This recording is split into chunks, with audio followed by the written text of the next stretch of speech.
Hello दोस्तों, Bharat updates channel में आपका स्वागत है। और दोस्तों आज है 17 अगस्त 2021 और आज की मोस्ट इम्पोर्टेंट अपडेट्स आप सभी के लिए लेकर यहाँ पर आ चुका हूँ।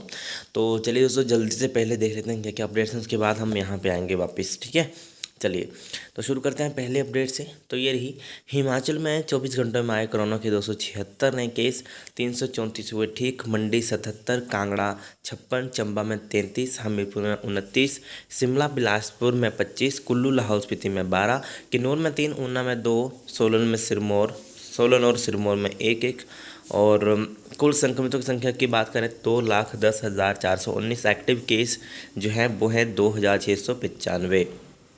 Okay okay. और अब तक जो है 2,04,167 जो है ठीक हो चुके हैं।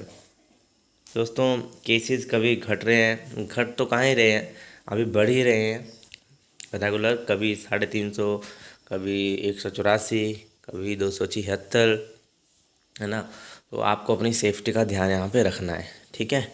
औरों से आपको मतलब नहीं होना चाहिए कि औरों ने मास्क लगाया नहीं लगाया, बट आप कहीं भी जाओ तो रिक्वेस्ट है कि मास्क जरूर लगा के जाओ, ठीक है। चलिए नेक्स्ट अपडेट, बीपीएल छात्राओं को मिलेगी स्मार्टफोन देने में प्राथमिकता। समग्र शिक्षा अभियान कार्यालय ने जिला अधिकारियों को सौंपा आवंटन का जिम्मा। सामाजिक संस्थाओं, उद्योगपतियों और शिक्षा मंत्री ने दान किए हैं 2,000 के करीब फ़ोन। तो प्रदेश के सरकारी स्कूलों में पढ़ने वाले बीपीएल छात्रों को स्मार्टफोन जो है देने में प्राथमिकता दी जाएगी। समग्र शिक्षा अभियान के राज्य परियोजना कार्यालय ने मोबाइल फ़ोन आवंटन करने का जिम्मा जिला शिक्षा अधिकारियों को सौंपा दिया है। बीपीएल वर्ग की छात्राओं के बाद इसी वर्ग के छात्रों को फ़ोन दिए जाएंगे। इनके बाद गरीबी रेखा से ऊपर वाली ज़रूरतमंद छात्राओं और इनके बाद छात्रों को फ़ोन दिए जाएंगे। ऑनलाइन पढ़ाई को जारी रखने के लिए प्रदेश सरकार ने बीते जुलाई में स्मार्टफोन डोनेट का अभियान जो है शुरू किया है। ओके, इसके अलावा बात करें तो मेघा प्रोत्साहन योजना के लिए अब 31 तक करें आवेदन। तो दोस्तों मेघा प्रोत्साहन योजना में शामिल होने के लिए आवेदन करने की अंतिम तारीख को 31 अगस्त तक बढ़ा दिया गया है। सोमवार को उच्च शिक्षा निदेशक डॉक्टर अमरजीत कुमार शर्मा की ओर से निर्देश जारी किए गए हैं। योजना में प्रतियोगी परीक्षाओं की तैयारी करने के लिए प्रदेश सरकार मेधावी छात्रों को 1 लाख रुपए की मदद देगी। सालाना 2.5 लाख रुपए की आय वाले परिवारों के विद्यार्थी इस योजना का लाभ लेने के लिए पात्र होंगे। सरकार ऑनलाइन या ऑफलाइन कोचिंग लेने के लिए इस योजना में धनराशि जारी करेगी। तो दोस्तों यहाँ पे लेटेस्ट अपडेट है, ठीक है। पूरा आप देखना चाहो यहाँ पे देख सकते हो। इसके अलावा भाषा अध्यापकों का बैच वाइज परिणाम जारी करने की मांग यहाँ पे हो रही है। तो प्रारंभिक शिक्षा विभाग की ओर से करीब 8 माह बाद भी भाषा अध्यापकों ने की जो है बैच वाइज भर्ती का परिणाम जारी नहीं होने से अभ्यर्थियों में भारी रोष है।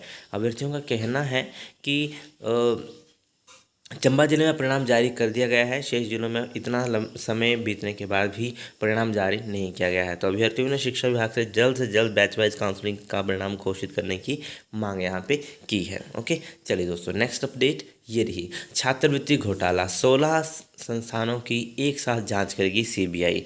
4 टीमें बनाई, डीएसपी करेंगे अगुवाई, 11 संस्थानों की जाँच पूरी, तलब किया रिकॉर्ड। तो ये दोस्तों लेटेस्ट अपडेट है। चलिए नेक्स्ट अपडेट देखते हैं। तो ये रही, दुकानदारों ने गले में लटकाए मास्क, पर्यटक भी लापरवाह भूल गए नियम।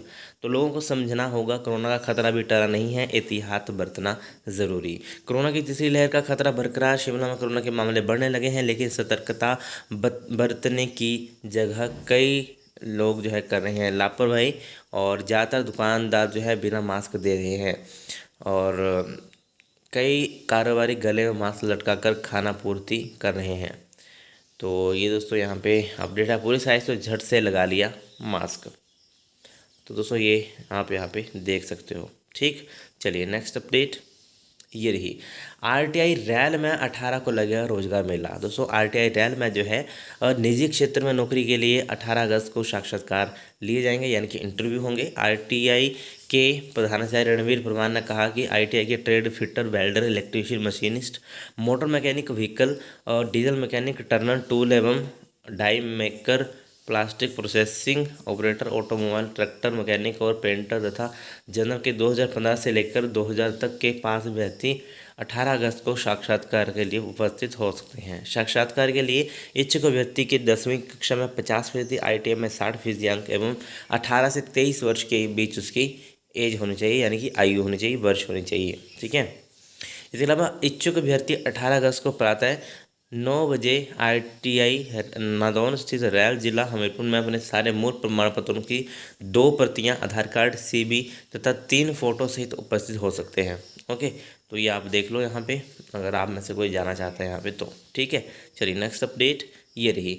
7 वर्ष नहीं अब उम्र भर के लिए वैध होगा टैट प्रमाण पत्र। दोस्तों ये पहले भी आ गया था, ये तो पहले की खबर है, बट देख लेते हैं क्या इसमें बोला गया है।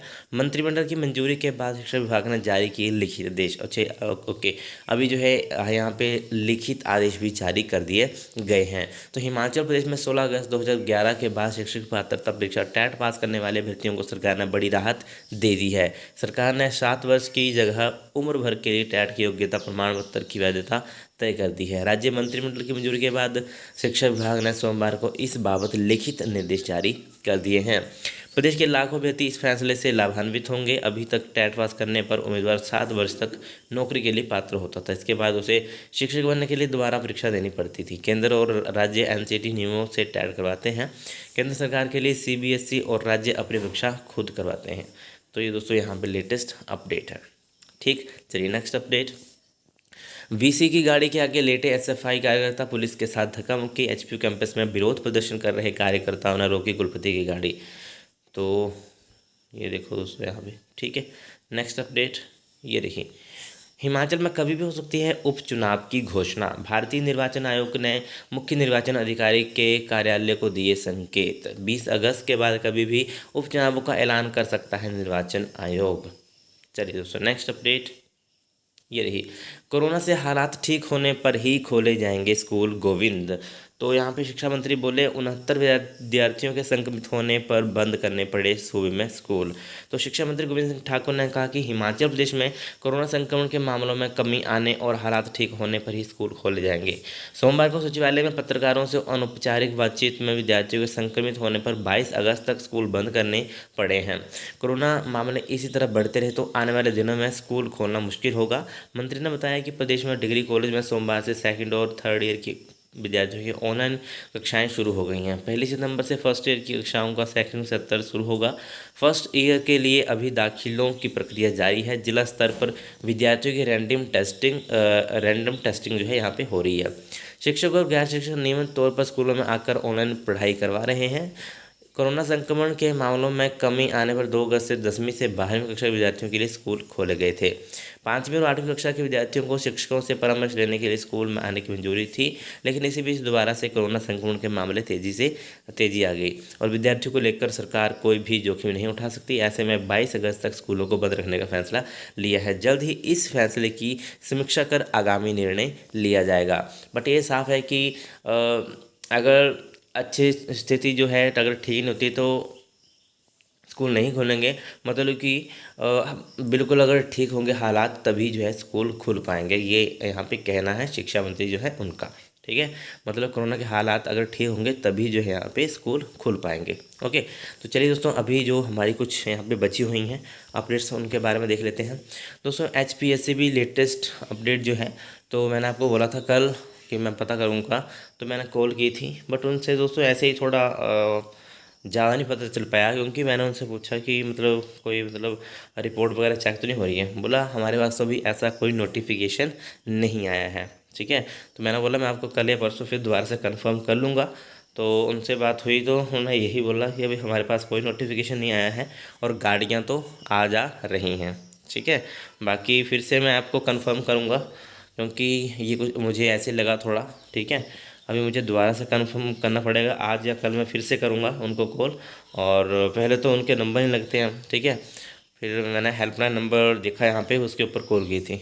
ठीक है, तो मैं अभी दोबारा से देखूँगा, फिर कंफर्म होगा ये कि हो रहा है ऐसा टेस्ट वगैरह कुछ। RT-PCR रिपोर्ट ज़रूरी है सभी के लिए, या जो प्राइवेट व्हीकल्स में जा रहे हैं उनके लिए ज़रूरी है, किसके लिए ज़रूरी है। ठीक है, तो हम फिर से देखेंगे उसको और फिर से कॉल करूँगा मैं, आज या कल करूँगा, फिर तभी उनसे कंफर्म हो पाएगा। ठीक है। इसके अलावा दोस्तों बात करें तो यहाँ पे पीजी एंट्रेंस रिजल्ट कब तक आ सकता है दोस्तों। देखो पीजी एंट्रेंस रिजल्ट जो है आप एग्ज़ाम से 15-20-25 दिन के अंदर अंदर आप मान के चल सकते हो कि आपका रिजल्ट आ जाएगा, ठीक है, पीजी एंट्रेंस का। बाकी एचपी के ऊपर डिपेंड करता है कब तक ये आपका रिजल्ट देते हैं, ठीक है।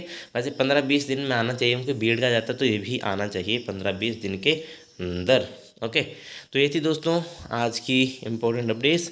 वीडियो अगर अच्छी लगे तो लाइक शेयर, चैनल को सब्सक्राइब जरूर करिएगा मेरे लेटेस्ट अपडेट्स के लिए। Thank you.